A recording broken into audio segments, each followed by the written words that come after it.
La Russie et l'Iran dénoncent la levée de l'embargo d'armes imposé par l'Union européenne aux terroristes en Syrie.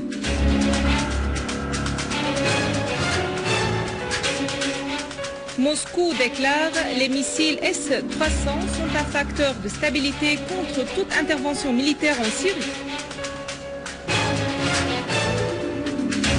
Et l'armée arabe syrienne avance dans sa mission antiterroriste à Al-Qusayr, Hama et Idlib.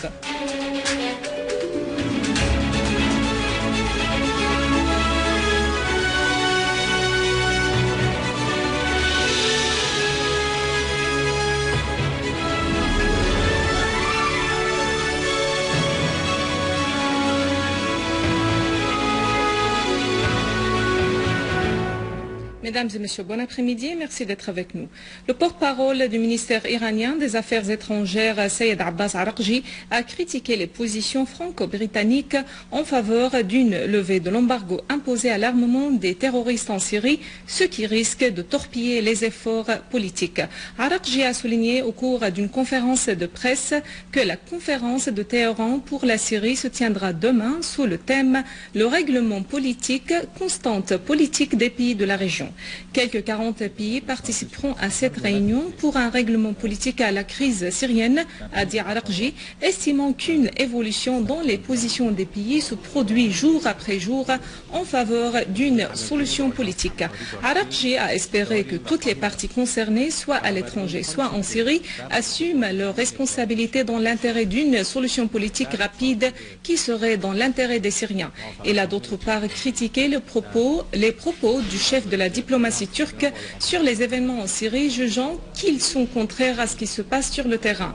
La Turquie et l'entité sioniste s'ingèrent matériellement dans la situation en Syrie en armant et soutenant les terroristes, a insisté Araqji.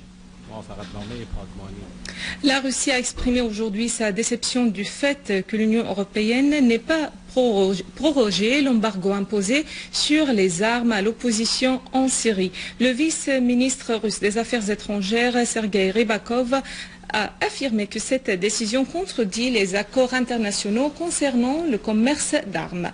La décision de lever l'embargo sur les armes fournies à l'opposition syrienne est en contradiction stratégique avec la politique étrangère de l'Union européenne, a insisté Rybakov.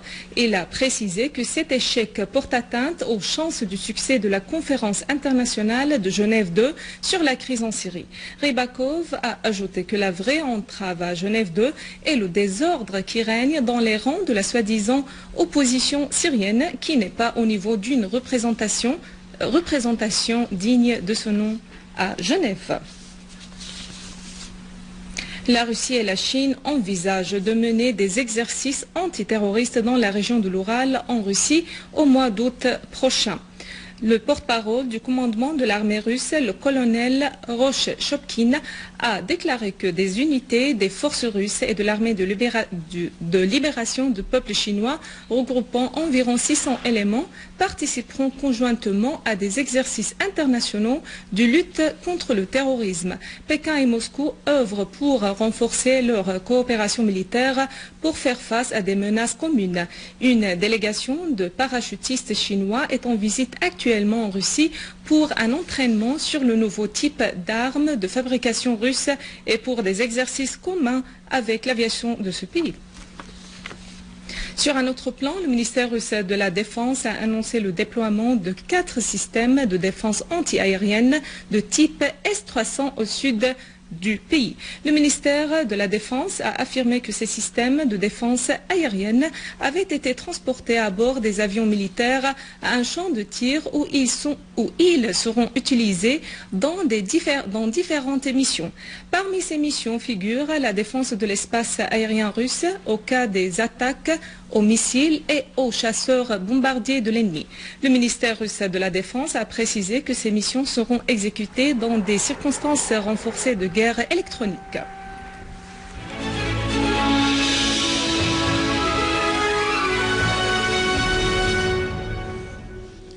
Les obsèques de la journaliste syrienne Yara Abbas, correspondante de la chaîne Al-Ikhbariya, se sont déroulées à partir de l'hôpital Al-Zaïm à Homs. La cérémonie officielle a connu une participation populaire, puis le convoi s'est dirigé à sa ville natale, Moussiaf, au gouvernorat de Hama.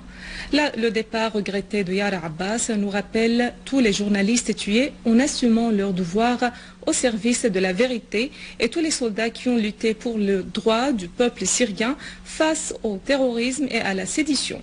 La Syrie restera le cœur ouvert à tous ces citoyens qui défendent son honneur.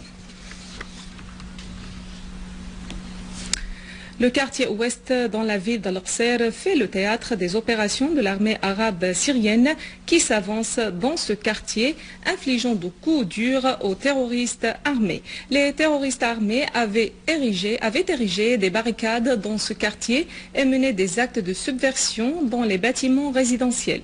Ils avaient également piégé les maisons dont certaines ont été utilisées comme cache des terroristes où des snipers ont été positionnés. À Idlib et ses banlieues, les forces de l'armée arabe syrienne ont désamorcé 3 engins explosifs plantés par des terroristes à la périphérie du village Eshtobroq. Dans ce même contexte, un terroriste a été tué dans l'explosion d'un engin explosif au moment où il le mettait sur la route Jourin-Eshtobroq dans la campagne de Jisr Chour. D'ailleurs, des terroristes du front Al-Nusra ont été tués et d'autres blessés dans des opérations de l'armée arabe syrienne dans au moins 10 villages de la banlieue d'Idlib. Les armes en possession des terroristes ont été détruites, dont une lance-missile et une voiture dotée de mitrailleuses lourdes.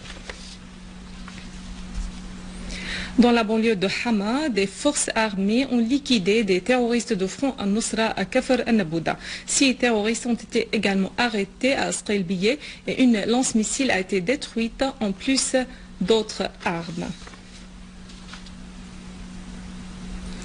Au Liban, 3 soldats libanais sont tombés en martyrs par balles des hommes armés à Al-Arsal. Des sources libanaises ont affirmé que des hommes armés ont tiré sur un checkpoint de l'armée libanaise à Al-Arsal, faisant 3 martyrs parmi les soldats libanais. À noter que les éléments des groupes terroristes armés se sont retranchés à Al-Arsal et aux frontières syro-libanaises, d'où ils planifient leurs actes criminels contre les 2 pays. Voici un rappel des principaux titres. La Russie et l'Iran dénoncent la levée de l'embargo d'armes imposé par l'Union européenne aux terroristes en Syrie.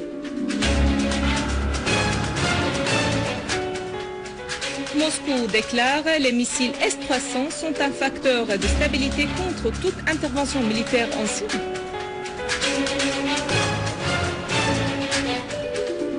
L'armée arabe syrienne avance dans sa mission antiterroriste à Al-Qsir, Hama et Idlib. Mesdames et messieurs, c'est la fin de notre édition. Pour la revoir, visitez notre site web syriaonline.sy. Merci à vous, merci à toute l'équipe. Au revoir.